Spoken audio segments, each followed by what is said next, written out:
to go around the National Football League. We do it every day at this time. Here's Charlie Bevins. All right, something that jumped out right away to me today. Matt Eberflus is the betting favorite to win Coach of the Year. Plus 900. Love it. I'm picking the Bears to be a playoff team. I have them 10 wins, thereabouts. When you go from a 14-game losing streak where nationally the perception was he was about to get fired. Yeah.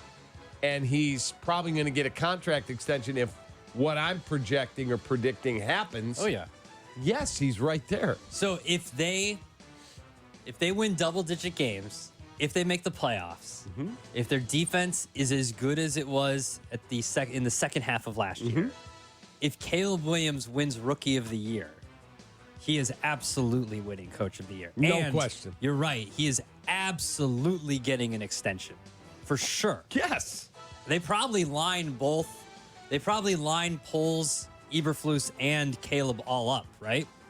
They give them extensions that they would all expire at the end of Caleb Williams' 5th year. Correct. So they would do that. Absolutely. Afterward, it's Robert Saleh is the next biggest favorite, which is like it's a very weird 1-2 for those guys just because Saleh's a guy who probably was on the hot seat this offseason. Yeah. I think there were probably conversations about Eberflus at the end of last year, at least at some point during the season. Seeing these two guys who were probably not thought of particularly highly around November of last year being the two favorites to win Coach of the Year, I don't know. That's like kind of a crazy turnaround for me. I think that for him to be considered Coach of the Year, you'd have to go pretty far. Like it's Super Bowl or bust for him. Unless it's some crazy, or maybe at least... I don't know what that looks like for Robert Saleh. Maybe at least AFC Championship game or bust if Rodgers stays healthy the entire year. Like you have to... They've got such high expectations and his seat is already burning hot that, yeah, I could see him winning if they get far, if they win a bunch of games. Robert Saleh was one of the hot coaching candidates when he left the 49ers as the I want him to coach the DC. Bears.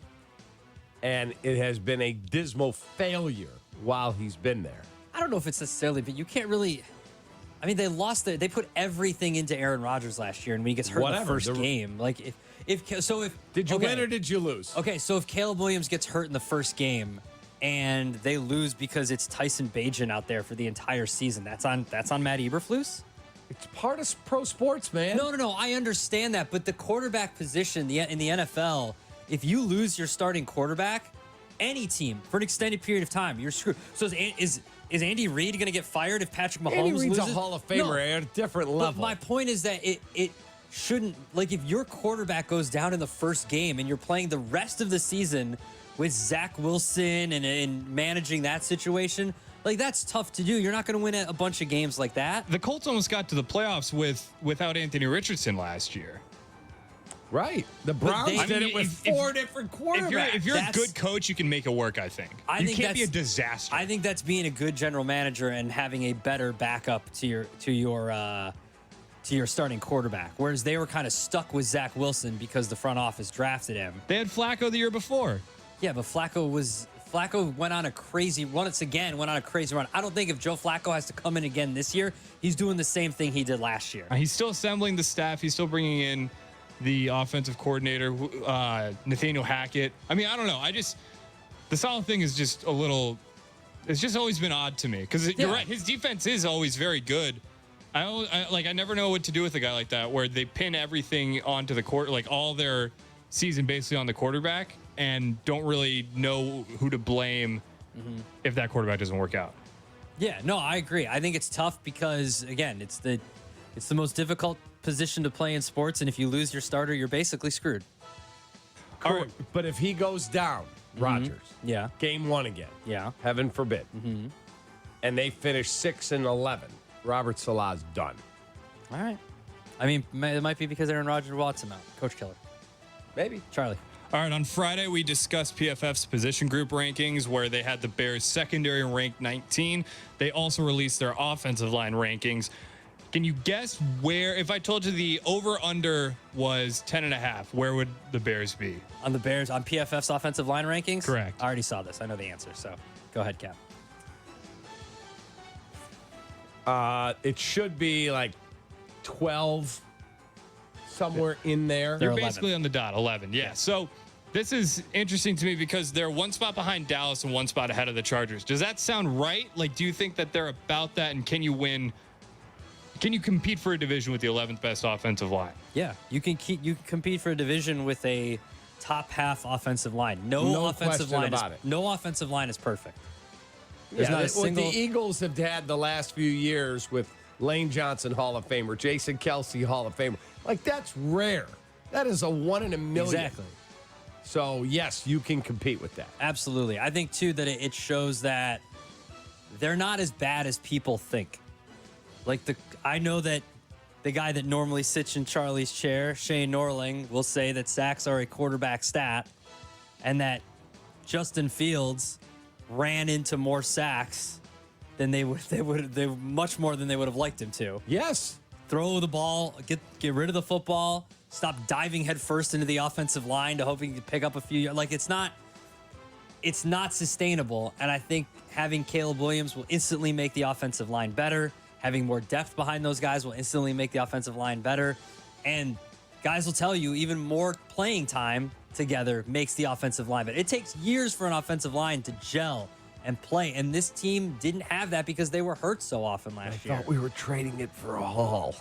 No, Yeah, exactly. Still got that bell? Right there. It's there. It's very loud in here. Yeah.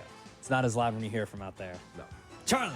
All right, so The Athletic did a non-quarterback MVP for every team. Can you guess who that is for the Bears? Who they said that the MVP for the Bears, who isn't the quarterback, would be? Ooh, okay. If the MVP is not the quarterback for the Bears, who would it be? Jalen Johnson. Close. I'm going to say Montez Sweat. Cap is right. It is Montez Sweat. They said he would Take benefit. that, Abdallah. That's fair. He will benefit from more help along the line, but he's now familiar with the system, and Matt Eberflus knows how best to employ him. That should be a concern for opposing quarterbacks.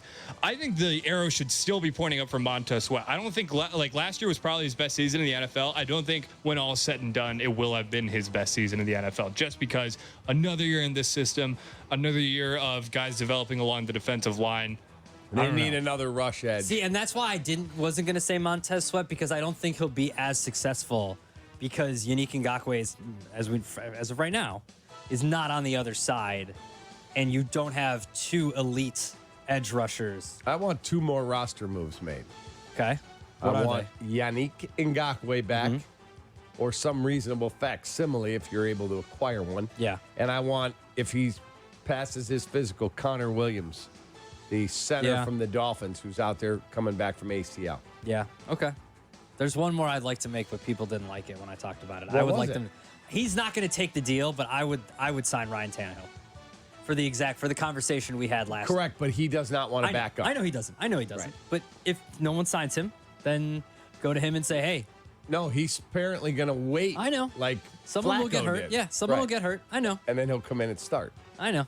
I wasn't going to say Montez Sweat because I think that he won't have as successful of a season unless they add someone on the other side, which they might not. That's why I went the Jalen Johnson. I was going to say Jaquan Brisker, those kind of guys that will have a better year on the defensive side than, like, statistically, Montez Sweat might not be as good because the talent around him isn't as good as it was last year. We'll see. Charlie. Ngakoue's not that good. Charlie. So Joe Burrow basically had this big story about how people when you're hurt, they forget about you. I'll give them something to talk about. That was basically the crux of his quote. Are we, like, I'm just, the Joe Burrow discourse is getting a little weird. It seems like everybody wants him to, maybe it's just Bengals fans, but I feel like everybody wants him to be in the same breath as Pat Mahomes. He's not. That's fine. Not many guys are in the same breath as Pat Mahomes. I don't know. The Burrow stuff has turned kind of weird in the last 8 months or so. When Joe Burrow is healthy, he's the second best quarterback in the league. When he's healthy. He's got to stay healthy. No, he's not the second best quarterback. Who's the second best quarterback? Josh Allen. No, he's not. Yes. No, he's not. Yes, I'm he with is. Cap on this. He throws way too many interceptions. No, it's Burrow. It's Burrow. No, he is not. Why? Because Bro has aura. No, because And- Burrow's a better quarterback. And numbers wise, it's Dak Prescott. Yeah, numbers wise, it's Dak Prescott, but who's been to an AFC championship game? Burrow. Okay. Got to a Super I Bowl. was at that. Yeah, AFC who got to championship a game. Super He Bowl? beat Who won? Mahomes at Arrowhead. Who got to a Super Bowl? Is Josh Allen? It just feels sometimes reductive to say that No, Burrow no, no. beat Mahomes. So Has that Josh that- Allen gotten to a Super Bowl? No, he hasn't. Okay. Yeah, I'll take Josh Allen, Burrow 3. No, it's flipped. It's And Burrow- you can't Burrow's- ignore Burrow's health 2. though. Burrow's had shoulder injuries and knee injuries. Yeah, I also can't ignore the turnover machine that is Josh Allen. I'm taking you take the good with the bad with Josh Allen. Josh Allen had everything handed to him. He had top wide receivers. He had a great offensive line. He's got a Joe good Burrow defense. had top I'm not- offensive and I'm line. He agreeing had with top you. wide And- receivers. And when they both had that, who got to a Super Bowl? Joe Burrow, not Josh Allen. I'm not saying he's not in the top 3. He's number 3. Josh Allen wore down Mahomes for Joe Burrow. How about that? Okay. There you go. Well said, Charlie. Take that. All right. We have got Jesse Rogers coming up. We will get the latest get more goings donuts. on with the Chicago Cubs and Chicago White Sox. Who's on the move? Is Garrett Crochet going to pitch in another team's uniform in the All-Star game? That's a good question. Will he be here? Nope. You don't get a point for that. That's a good one. I don't get a point for that? For saying your own good question? No, sorry. I didn't do it for that reason. I just kind of popped out. 312-332-3776. Jesse's next. Be right back.